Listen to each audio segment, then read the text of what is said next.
Di episode kali ini, saya akan membahas bagaimana caranya teman-teman bisa mengurus sertifikasi dan label halal dari MUI. Label halal ini bukan hanya untuk makanan dan minuman, tapi juga bisa digunakan untuk kosmetik, skincare, suplemen, dan obat-obatan, juga bisa didaftarkan sertifikasi halalnya. Ini terutama penting untuk mereka yang ingin mengembangkan bisnisnya baik di Indonesia maupun ekspor ke mancanegara. Selain membahas persyaratan, saya juga akan membahas estimasi harga dan waktu yang dibutuhkan. Mau tahu gimana caranya? Sebelum kita membahas detailnya, jangan lupa untuk subscribe dan like karena channel ini membahas berbagai cara untuk mendapatkan uang tambahan. Jangan lupa juga untuk klik berbagai link yang ada di deskripsi karena di sana ada banyak informasi yang bisa membantu teman-teman mencari uang dan juga berhemat. Oke, yuk kita lanjut lagi videonya. Selamat menonton. Saya pernah iseng bertanya pada salah satu restoran apakah ada perubahan setelah bisnisnya mendapatkan sertifikasi halal. Si manajer restoran tersebut mengatakan setelah mereka mendapatkan label halal, bisnis mereka naik kurang lebih 30%. Masuk akal sih, karena orang-orang yang tadinya tidak yakin bisa makan di sana, jadinya mau mencoba restoran tersebut. Kalau kalian berpikir untuk ekspor ke luar negeri pun, memiliki label halal yang resmi bisa menjadi nilai tambah, karena jadi bisa masuk ke pasar yang memiliki populasi muslim yang banyak. Kenapa? Karena ada sebagian pembeli yang benar-benar peduli dengan apa yang mereka konsumsi. Meskipun produk kalian bukan yang paling murah atau menarik packagingnya, tapi kalau ada label halal resminya, maka untuk segmen pasar tersebut, produk kalian akan lebih dipilih. Mungkin sebagian dari kalian ada yang berpikir, aduh ribet banget sih, halal itu bukannya asal bukan babi ya? Wah, kalau kalian berpikir halal itu asal bukan babi, berarti masih perlu belajar lagi nih. Halal itu bisa berdasarkan komposisinya, berdasarkan cara pengolahannya, atau berdasarkan cara mendapatkannya. Kalau halal berdasarkan komposisinya, biasanya orang awam terfokus pada apakah ada unsur babi atau lemak babi. Tapi sebenarnya harus kritis juga terhadap bahan-bahan lainnya. Saus dan bahan-bahan lainnya juga jangan mengandung arak atau alkohol. Misalnya aja kecap Jepang, mirin, soyu, angcu, cuka, bumbu perendam daging dan sebagainya. Ada sebagian yang kalau kalian baca ingredients di belakangnya mengandung alkohol. Tidak semuanya, tapi sebagian besar ada loh yang seperti itu. Nah, kalau mengandung alkohol itu sebenarnya tidak dikategorikan sebagai sesuatu yang halal. Ada yang berargumen, kan alkoholnya terbakar pas dimasak, jadi tidak apa-apa. Ini adalah mitos yang salah. Alkohol tidak terbakar sempurna meski melalui proses masak. Makanya rasanya beda kalau dimasak dengan atau tanpa zat yang beralkohol. Selain itu, saya sarankan untuk berhati-hati juga dengan marshmallow atau permen jelly.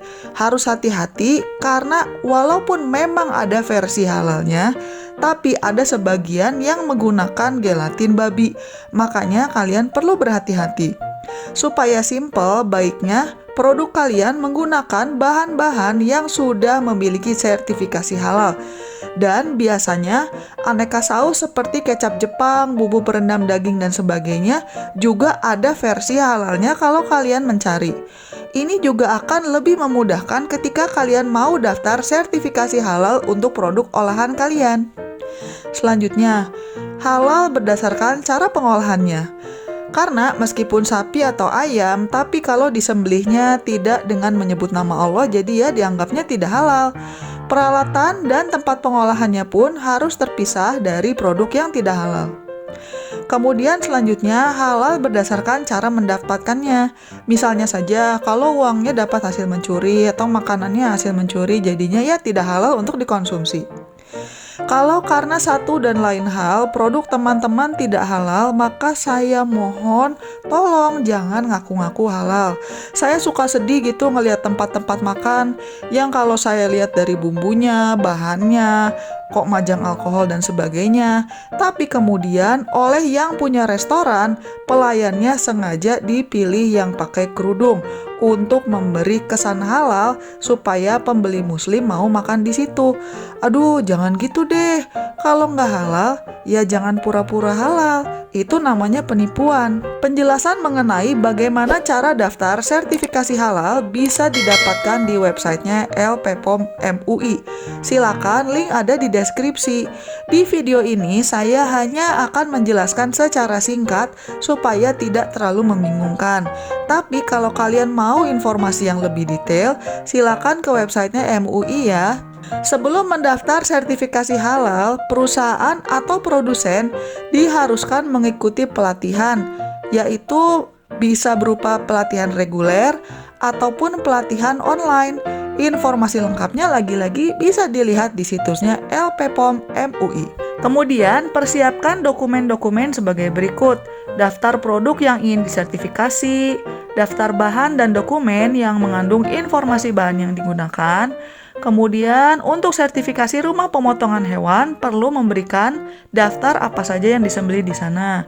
Kemudian, teman-teman juga diminta untuk memberikan matriks produk dan juga manual sistem jaminan halal serta diagram alir yang menjelaskan proses produksi. Kalau kalian memiliki lebih dari satu fasilitas produksi, maka perlu disebutkan semua alamatnya, jangan hanya satu.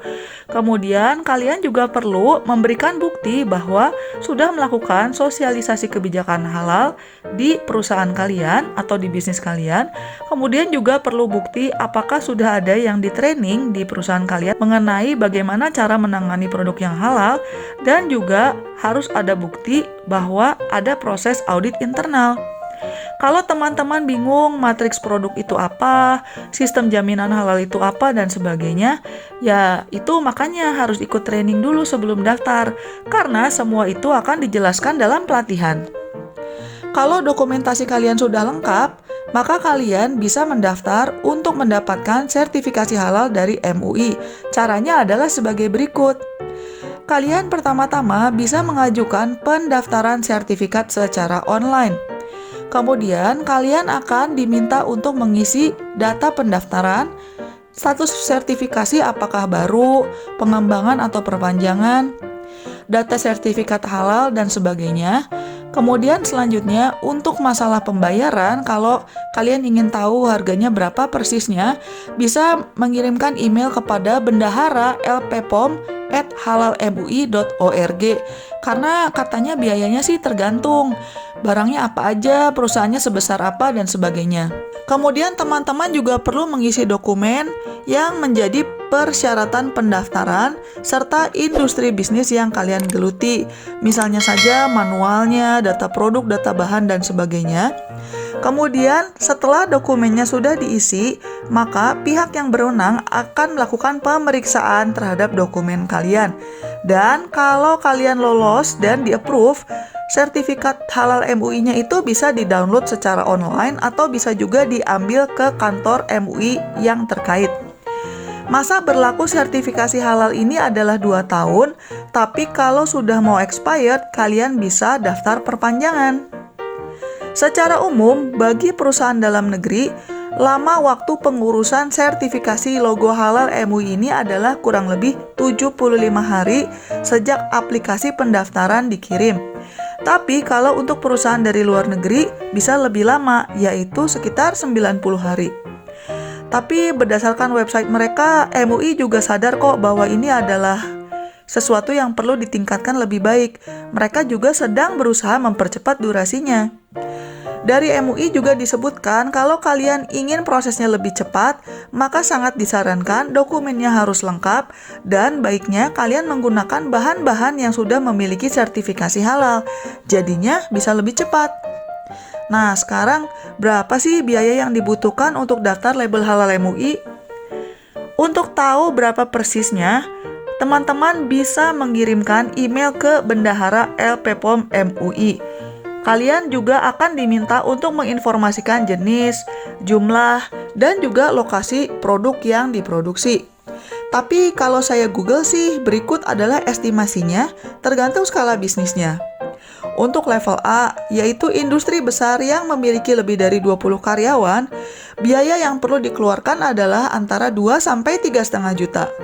Untuk level B atau industri dengan jumlah karyawan 10-20 orang, estimasi biayanya adalah 1,5-2 juta. Kemudian untuk industri rumahan, estimasi sertifikasinya adalah sekitar 1 juta rupiah. Kalau kalian mau sertifikasi produk-produk lain di perusahaan yang sama, maka akan dikenakan biaya tambahan, yaitu untuk level A 150.000 per produk, level B 100.000 per produk, dan level C 50.000 per produk. Sementara itu, biaya pelatihan untuk perusahaan adalah 1,2 juta per orang, sementara untuk UMKM biayanya adalah 500.000 per orang. Selain itu, ada juga biaya-biaya lain seperti honornya auditor, registrasi, jurnal, dan sebagainya. Ya, mudah-mudahan ke depannya MUI mengumumkan biaya pendaftaran dan rinciannya di websitenya ya, supaya lebih transparan dan kita tidak menebak-nebak. Wah, gimana nih kalau nggak punya biaya?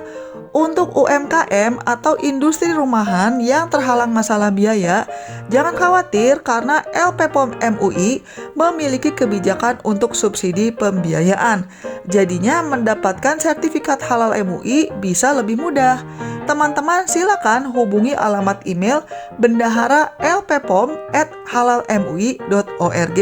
Semoga konten ini bisa membantu dan jangan lupa juga untuk cek website resminya MUI supaya kalian bisa tahu sekiranya ada perubahan aturan setelah video ini tayang. Kalau teman-teman ingin tahu cara-cara lain untuk mendapatkan uang tambahan, silakan mampir ke channel saya dan klik berbagai link yang ada di deskripsi. Jangan lupa juga untuk subscribe ya. Sekian dulu episode kali ini dan selamat mencari uang tambahan. Bye-bye!